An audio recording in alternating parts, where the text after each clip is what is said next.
Hello दोस्तों, मेरा नाम है आकाश कुमार। आज हम क्लास 12th के फिजिक्स के एक चैप्टर डे ऑप्टिक्स उसका एक टॉपिक है T I R. T I R मतलब होता है total internal reflection. Total internal reflection. Total internal reflection. आज देखेंगे होता क्या है। सबसे पहले कंडीशन टी आई आर होने के लिए जो अपना लाइट रे है, लाइट रे must travel from denser medium to rare from denser medium to rarer medium। Light रे कहाँ से कहाँ जानी चाहिए? डेंसर मीडियम से रेयर मीडियम में जाएगी, तभी टोटल इंटरनल रिफ्लेक्शन अपना होगा। चलिए यहाँ तक कोई समस्या नहीं। तो टी आई आर के लिए हम पहली कंडीशन थोड़ा सा डायग्राम बनाते हैं। यहाँ तक हो गया। एक नया स्लाइड लेते हैं। टी आई आर के लिए हम डायग्राम बनाते हैं। तो टी आई आर होने के लिए मान लीजिए अपना एक मीडियम है। मान लीजिए मीडियम अपना फर्स्ट मीडियम है, ये अपना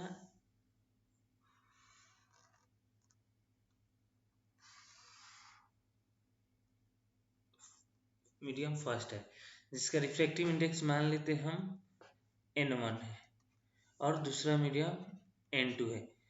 n1 is greater then n2, यानी कि मीडियम जो 2 है, दूसरा मीडियम है, एक कौन सा मीडियम है? टेंसर मीडियम है। और बाहर वाला मीडियम कैसा है? रेयर मीडियम होना चाहिए। ओके, चलिए अब यहाँ पे सबसे पहले एक ऑब्जेक्ट रखा हुआ है। मान लीजिए अपना एक ऑब्जेक्ट है। यहाँ पे क्या है? अपना ऑब्जेक्ट है। तो सबसे पहले ऑब्जेक्ट से एक रे निकलेगी जो सीधे इससे चली जाएगी। अगर इस सरफेस पे इंसिडेंट हुई तो ये सीधे चली जाएगी। अगर इसी को हम लोग यहाँ से कोई देखे, यहाँ से कोई देखे, यहाँ से कोई मान लीजिए इसे, एक मिनट, यहाँ से इसे कोई देख रहा है तो इसी रे ऐसे आएगी।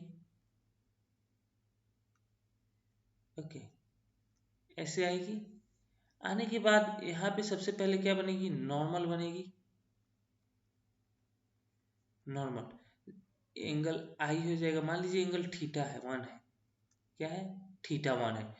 तो जब लाइट डेंसर मीडियम से रेयर मीडियम की तरफ जाती है तो क्या होता है? टुवार्ड्स नॉर्मल बेंड करेगी या अवे फ्रॉम नॉर्मल बेंड करेगी? तो सब कोई जानता है अवे फ्रॉम नॉर्मल बेंड करेगी। लाइट रे ऐसे चली जाएगी, और जो यहाँ पे होगा इसे ऐसे आते हुए दिखाई पड़ेगी। कोई है जो अपनी आंखों से देख रहा है? ओके, मान लीजिए दूसरी रे इसी पे निकलती है और ये यहाँ पे गिरती है, तो ये नॉर्मल बनेगी। यहाँ पे रिफ्लेक्शन होगा तो नॉर्मल यहाँ पे बनेगा। अब जो नॉर्मल मान लीजिए ये थीटा 2 है। Okay, theta 2 is greater then theta 1। तो लाइट और क्या करेगी? रिफ्लेक्ट करेगी। और कैसे होगी? और अवे फ्रॉम नॉर्मल हो जाएगी। नॉर्मल से और ज़्यादा डेविएट हो जाएगी। नॉर्मल से क्या होगा? थोड़ा ज़्यादा डेविएट हो जाएगा। Okay, theta 2। एक और लाइट रे इस पे गिरती है और ये यहाँ पे गिरी, और गिरने के बाद क्या हो गई? नॉर्मल से परपेंडिकुलर हो जाएगी। ये नॉर्मल है, नॉर्मल से परपेंडिकुलर रे क्या? ए वाला लाइट रे अपना ऐसे चली जाएगी। इस कंडीशन को बोला जाता है grazing condition, condition of grazing. इसे बोला जाता है ग्रेजिंग कंडीशन।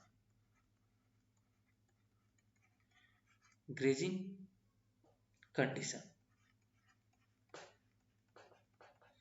फिर यहाँ पे मान लीजिए θ3 एंगल से गिरा। ओके, एक और कंडीशन बनेगा यहाँ पे। कंडीशन क्या बनेगा कि लाइट रे अपना गिरी, गिरने के 1 मिनट, लाइट रे अपना यहाँ पे निकली, यहाँ से इस सरफेस मीडियम पर गिरी, और यहाँ पे क्या होना चाहिए, डिफ्रेक्शन होना चाहिए, नॉर्मल बनेगी। लेकिन रिफ्रेक्ट ना होके रिफ्लेक्ट कर जाए तो क्या हो गया, यहाँ पे लाइट रे का क्या हो गया है, एक मीडियम से यहाँ पे गई, लाइट को कैसे जाना चाहिए था, ऐसे जाना चाहिए था लाइट को, लाइट को ऐसे जाना चाहिए था क्या, लेकिन लाइट ऐसा गया नहीं गया। लाइट क्या हो गया, अंदर ही, अंदर ही लाइट क्या हो गया, अंदर ही लाइट रिफ्लेक्ट कर गया, तो क्या हो गया, TIR हो गया। यहाँ पे जो θ4 बनता है, ओके, θ4 क्या होगा, θ4 θ1 से ज्यादा होगा, θ1 से ज्यादा θ2 होगा, θ2 से ज्यादा θ3 होगा, θ3 से ज्यादा θ4 होगा, तो क्या होगी, TIR होगी। तो हम इसके लिए क्या लगाएंगे, अपना स्नेल्स लॉ लगाएंगे। सबसे पहले कंडीशन में अगर स्नेल्स लॉ लगाते हैं तो स्नेल्स लॉ क्या बोलते हैं, N1 sin I equal to N2 sin R। कोई समस्या नहीं, यहाँ से sin I N1 into N2 लिख सकते हैं, इक्वल टू sin R लिख सकते हैं, कोई समस्या नहीं। ये टर्म जो है N1 इंटू N2, एक minute, N1 upon N2 greater than 1 होगा, क्योंकि ये N1 का वैल्यू ज्यादा है, डेंसर है, और N2 क्या है, रेयर है, तो कम है, कोई समस्या नहीं। तो देखिए जो अपना साइन C हो जाएगा, साइन C बराबर हो जाएगा N2 अपॉन N1, कितना हो जाएगा, N2, और ये कब हो रहा है, θ3 पे, θ3 पे क्या हो जा रहा है, साइन C हो जा रहा है, एंगल C बन जा रहा है। यहाँ पे और क्या हो रहा है, लाइट रे नॉर्मल से पैरेलल हो जा रही है। तो मैं अगर इसको लिखना हो तो मैं कैसे लिखूंगा, कलर चेंज करके आपकी चीजों को लिखता हूं। इफ वी, हम किए क्या है, if we keep on increasing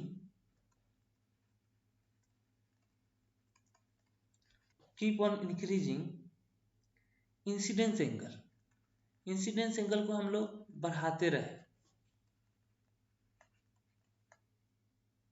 a moment will come, एक मोमेंट आएगा,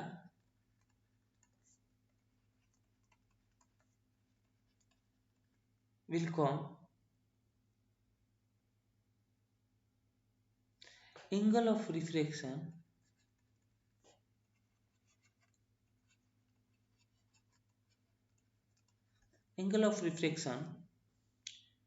become 90 degree।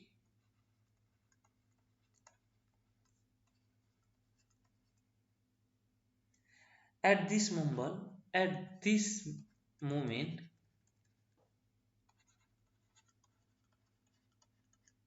at this moment, angle of incidence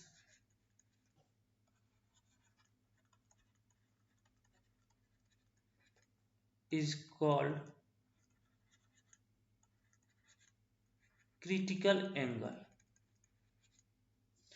जो θ3 हो जाएगा, θ3 देखिए ये वाला θ3 क्या हो जा रहा है, यहाँ पे जो रिफ्लेक्टेड रे है, कौन सा रे है, रिफ्लेक्टेड रे, क्या हो जा रहा है, 90 डिग्री हो जा रहा है नॉर्मल से θ3 के लिए। ये मैं प्रूव करके दिखाया, θ3 इक्वल टू C, ओके, कैसे हुआ? देखिए साइन आर अगर एंगल स्मॉल हो तो साइन आर को आर बोल सकते हैं और साइन सी को हम सी बोल सकते हैं ना। ओके, देखिए तो टी आई आर कब होगा, तो लिखते हैं, यहीं पे लिख देते हैं, if angle of incidence is greater then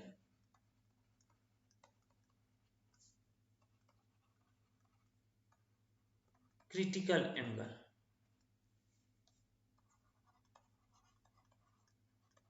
then TIR scene देखा जाएगा। जो थीटा 4 है, अगर थीटा 4 ग्रेटर देन थीटा 3 हो जाए, जो एंगल ऑफ क्रिटिकल एंगल के बराबर है, तब अपना क्या होगा, TIR होगा। तो TIR के लिए दो कंडीशन, पहला condition light ray must travel from denser medium to rarer medium, दूसरा एंगल ऑफ इंसिडेंस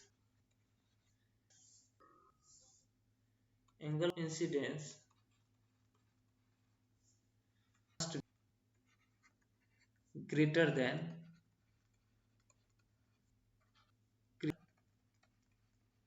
एंगल।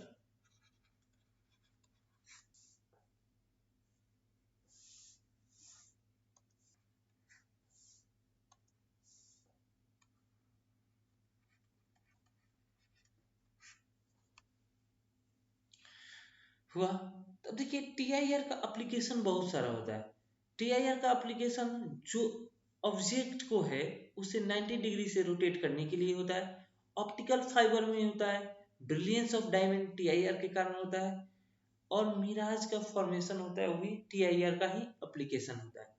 तो आज के लिए इतना ही करते हैं, नेक्स्ट क्लास में हम एप्लीकेशन देखेंगे टीआईआर।